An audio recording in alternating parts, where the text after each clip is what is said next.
Muy bien, 8 de la mañana con 6 minutos, entramos a la última hora de nuestro programa de noticias. Gracias por sintonizarnos. Esto es A Primera Hora por Sonorama, la gran señal nacional. La semana anterior fue noticia, evidentemente, la presentación del presidente de la República en el marco de la Conferencia Mundial sobre Cambio Climático, la COP26, en Glasgow, Escocia. Hizo el presidente Lasso una propuesta que ha sido tomada de muy buena forma por nuestro país y por evidentemente muchos sectores a nivel planetario sobre la ampliación de la Reserva Marina de Galápagos. Ese tema evidentemente habrá que ver cómo se lo instrumenta ya en la práctica, pero hay el anuncio. Al mismo tiempo, en el ámbito andino, en el ámbito regional, hay una propuesta del Pacto Andino para la Defensa de la Naturaleza, que es un tema que está siendo impulsado justamente en esta instancia, el Parlamento Andino. Su vicepresidente y parlamentario andino ecuatoriano, Paul de Samblang, está con nosotros justamente a esta hora. Nos atiende telemáticamente. ¿Cómo le va, parlamentario? Bienvenido, buenos días. Buenos días, Fabricio. Buenos días a toda la teleaudiencia distinguida que ustedes tienen. El día de hoy estoy aquí para presentarles el trabajo que viene realizando en estos últimos meses del Parlamento Andino. Gracias por atendernos. En el ámbito específico de este Pacto Andino para la Defensa de la Naturaleza, ¿cuáles son las implicaciones que tiene esta propuesta?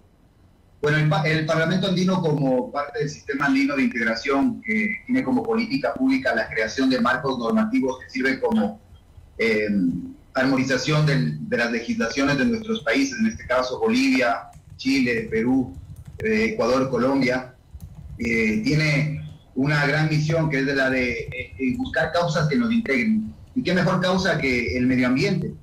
En ese sentido hemos creado y hemos propuesto de la representación parlamentaria del Ecuador el Pacto Andino por los Derechos de la Naturaleza, que tiene varios ejes y varios objetivos. ¿Por qué este Pacto Verde Andino? Pues porque en la región andina, los países de la CAN y en sí, los países de Latinoamérica, se sustentan sus economías en la agroindustria y en la explotación de los recursos naturales, lo cual implica una gran afectación a la naturaleza, y la región andina es una de las regiones con más biodiversidad, conteniendo el 30% del agua del mundo, el 20% de la biodiversidad del planeta también, ¿no es cierto? En ese sentido nosotros estamos trabajando en el marco normativo que ya fue propuesto en la última sesión que tuvimos en Colombia, que tiene varios ejes, entre ellos la educación ambiental, la protección de saberes ancestrales, la biodiversidad, ecosistemas urbanos, seguridad alimentaria y agroecológica, transición energética, transformación industrial y digital, gestión de residuos, movilidad verde y financiamiento.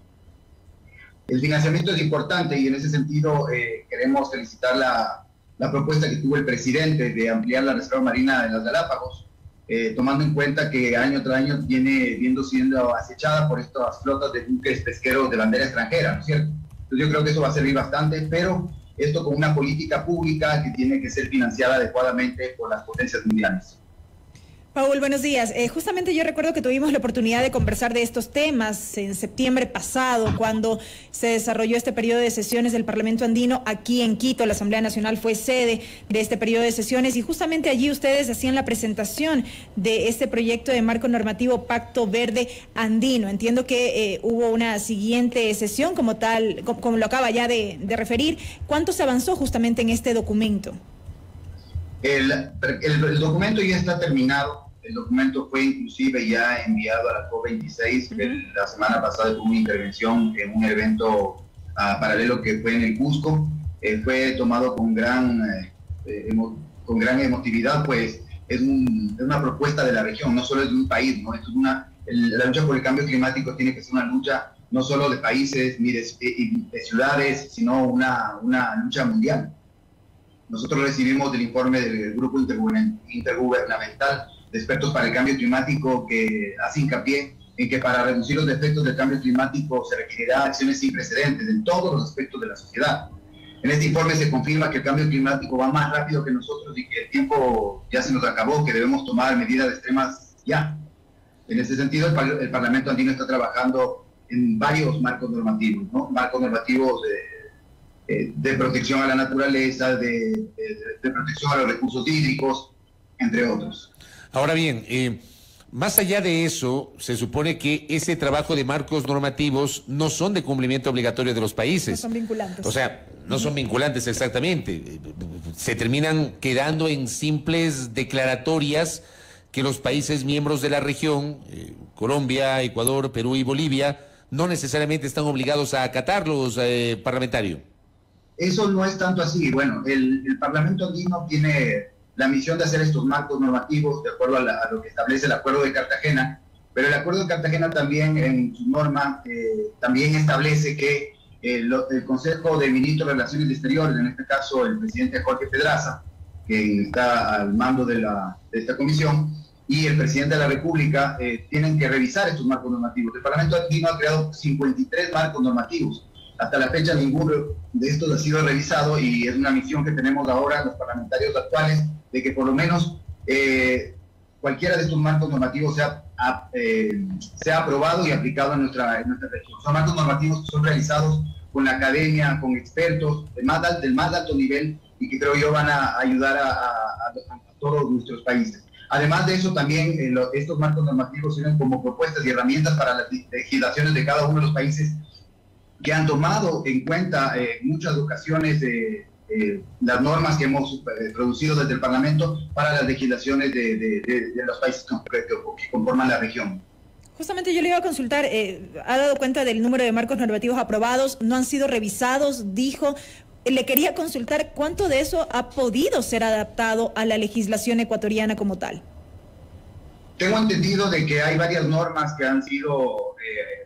de varios marcos normativos ecuatorianos han sido revisadas, marcos normativos del Parlamento andino y que han sido propuestas para la aplicación en nuestro país y en los demás países también, pero no han sido revisadas por quien tiene la obligación de revisarlos, que es el Consejo de Ministros de Relaciones Exteriores, que es parte del sistema andino de integración, ¿no es cierto? Entonces, en ese sentido, los cancilleres tienen la obligación de revisar estos marcos normativos, analizarlos y si corresponde hacerlos de norma comunitaria. Y en ese sentido, aplicación directa para todos los países. ¿De aplicación directa? Claro, si son revisados y aprobados, tienen que pasar a ser en norma comunitaria de aplicación directa para todos los países. Ahora bien, el sistema andino de integración es lo más parecido a la Comunidad Europea. Tenemos que tener en cuenta que el Parlamento Europeo en un inicio tampoco tenía facultades deliberantes. Eso fue con el tiempo que se le dio a través del Tratado de Luxemburgo, se le dio las facultades deliberantes del Parlamento Europeo y ahí pasó a consolidarse. Pero en el caso del Parlamento andino podría ir por ese camino, porque por el contrario, en los últimos tiempos ha habido voces que han planteado inclusive su desaparición al ser un organismo que no tiene con sus decisiones fuerza vinculante parlamentario de San Blanca. Yo creo que eso es un error. Deberíamos más bien afianzar la integración de nuestros pueblos. Latinoamérica es una región muy rica, estamos pobres, pero por la corrupción, no porque no tengamos los recursos. Estamos trabajando en marcos normativos que también hacen hincapié en toda la riqueza que tenemos de la biodiversidad que tenemos, en las fuentes de recursos genéticos que tenemos, que inclusive vienen expertos de otros países, se llevan nuestro material genético y hacen fortunas en las potencias. Y creo que lo que usted manifiesta de que debe desaparecer el Parlamento andino, más bien es un error. Debemos fortalecer a la región, debemos fortalecer al Parlamento andino. Nosotros somos electos por votación popular y deberíamos tener la facultad deliberante que ya tenemos para que las normas que aplicamos sean de efecto inmediato para la aplicación en todos nuestros países. A su juicio, Paul, ¿cuáles han sido los factores quizá que han sido determinantes para no lograr a lo largo de todo este tiempo que se fortalezca justamente el Parlamento andino? En su tiempo, creo que cuando se creó la UNASUR, que fue más ideológico, no cuando se creó, sino cuando ya empezaron los movimientos del socialismo del siglo XXI, pretendieron desaparecer al Parlamento andino y a la comunidad andina, dejarla a un lado y crear no crear, sino promover que la UNASUR, este organismo regional, que es prácticamente de una ideología, pase a ser lo que debería ser el sistema andino de integración, ¿cierto? Donde donde convergen varias ideologías, pero todos estamos con un fin común que es el bienestar de nuestros pueblos. En este momento, ¿en qué tipo de marcos normativos, aparte de este que estamos hablando, parlamentario de San Blanc, sobre la defensa de la naturaleza, qué otros marcos normativos están trabajando en este momento? Uno. Dos, ¿es posible instrumentar esos marcos normativos tomando en cuenta la composición ideológica de los países? O sea, tenemos a Ecuador y Colombia con gobiernos que tienen una ideología muy similar. Tenemos a Perú. Yo en realidad no tengo mucha claridad sobre cuál es ahora mismo, ya en el ejercicio del poder, la orientación ideológica de Pedro Castillo. Sabíamos cuál era siendo él candidato, pero evidentemente hay algunas decisiones que con pragmatismo han sido tomadas en los últimos tiempos en el Perú. Y tenemos lo de Bolivia, que claramente es una posición de izquierda en la persona de su presidente Luis Arce. Pero digamos, esta composición ideológica de los gobiernos, ¿cómo incide en la aplicación o en la aceptación de la aplicación de esos marcos normativos parlamentarios? Bueno, los parlamentarios que conforman el Parlamento andino de los diferentes países son de diferentes ideologías. En Colombia tenemos, si bien es cierto, el presidente de derecha, también hay parlamentarios que son de centro y que conforman el Parlamento andino por la delegación de Colombia. Asimismo, de Chile, de Perú, de Ecuador, inclusive tenemos diferentes ideologías de los parlamentarios de Ecuador. Pero eso no implica que no busquemos causas que nos unan, como por ejemplo la defensa del medio ambiente, que creo que ninguna ideología estaría en contra de la protección de nuestros recursos naturales. Ahorita estamos trabajando en un marco normativo de fortalecimiento de los partidos políticos, por ejemplo, también, y cada uno de los parlamentarios hace sus propuestas, y esto se lo analiza en las sesiones plenarias, donde se realizan exposiciones de expertos del más alto nivel de la academia, de juristas, y pues en ese sentido nosotros como organismo supranacional deliberante, por medio de la votación aprobamos los marcos normativos que después serán propuestos para los países como buenas prácticas y políticas públicas. Correcto, parlamentario. A ver, recibo un mensaje de uno de nuestros oyentes. Le voy a leer tal cual. Dice: buenos días. ¿En qué beneficia y cuál es la labor exactamente del Parlamento andino, parlamentario de San Blanc? Que es una pregunta recurrente, hay que decirlo, ¿no? Claro. El Parlamento andino no hay que verlo como solo el Parlamento andino. El Parlamento andino es parte del sistema andino de integración, donde está la comunidad andina, está la Universidad Simón Bolívar, que tiene sede en Bolivia y en el Ecuador, tiene el Tribunal Andino de Justicia, que tiene la sede aquí en el Ecuador. Entonces hay que mirarlo como algo global. Es un sistema que es lo más parecido a la Comunidad Europea y que tiene que irse trabajando para que en el futuro nosotros los parlamentarios, como el Parlamento Europeo, podamos tener que nuestras normas sean vinculantes para toda la región, respetando la soberanía de cada uno de los países. Entonces, ustedes miran que eso sea posible, perdón que le interrumpa, ustedes miran que realmente eso sea posible en el, no sé, mediano, largo plazo, que realmente sus decisiones sean o tengan este carácter de vinculante. Bueno, yo tengo como misión, antes de salir de mi puesto como parlamentario, que por lo menos uno de los marcos normativos sea de aplicación en toda la región. Entonces, en ese sentido voy a trabajar para que el Consejo de Ministros de Relaciones Exteriores revise los marcos normativos y por lo menos un marco normativo, vamos a hacer historia esta vez, y por lo menos un marco normativo va a ser de carácter vinculante para toda la región. Acá me piden que también le pregunte, que diga usted un logro que signifique algo para la población, algún logro tangible para la población generado por el Parlamento andino, Paul. Tenemos 53 marcos normativos en la actualidad, marcos normativos que son elaborados con los mayores estándares, y que eso ya es un gran logro para la región. Además de eso, también, por ejemplo, ahora lanzamos hace poco un curso de perito judicial y lanzamos en todo momento estamos haciendo seminarios, propuestas educativas que benefician a la comunidad y a la región. De hecho, hay varios policías y varias personas que se han visto beneficiados por este curso, que sirve para la creación de peritos ciberjudiciales. En el contexto de la pandemia como tal, ¿qué se ha venido trabajando a nivel del Parlamento andino? En el contexto de la pandemia creamos un marco normativo también Exhortamos a los gobiernos para que de manera conjunta se puedan hacer las adquisiciones de las vacunas. También exhortamos al banco, a la CAF, para que dé los financiamientos para los países que puedan salir adelante, y en ese sentido la CAF dio al Ecuador una suma importante para la compra de vacunas. Correcto, parlamentario. Vamos a ver cómo evoluciona el trabajo del Parlamento andino. Una cosa adicional, ¿usted sigue siendo parte de Izquierda Democrática? Yo sigo siendo parte de Izquierda Democrática. ¿No ha habido alguna desaveniencia? ¿Usted disciplinadamente sigue con el partido? Yo sigo con el partido todavía, sí. Ya, pero digo, no le noto convencido. ¿Ha habido alguna desaveniencia? No, pero usted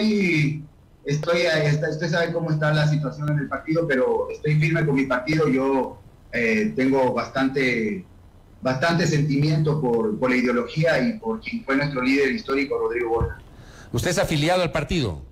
Yo soy afiliado al partido, sí. ¿Y cómo ve a la actual directiva del partido? ¿Cómo veo a la actual directiva del partido? Sí. Está tratando de hacer las cosas bien. ¿Usted sí respalda a Guillermo Herrera como presidente de la Izquierda Democrática? Yo hasta ahora lo respaldo, sí. Todavía no tengo ninguna desaveniencia con él. Correcto. Gracias a Paul de Samblan. Que tenga un buen día. Lo mismo para ustedes. Un abrazo. Gracias al vicepresidente del Parlamento andino, Paul de Samblange, que ha conversado con nosotros hoy.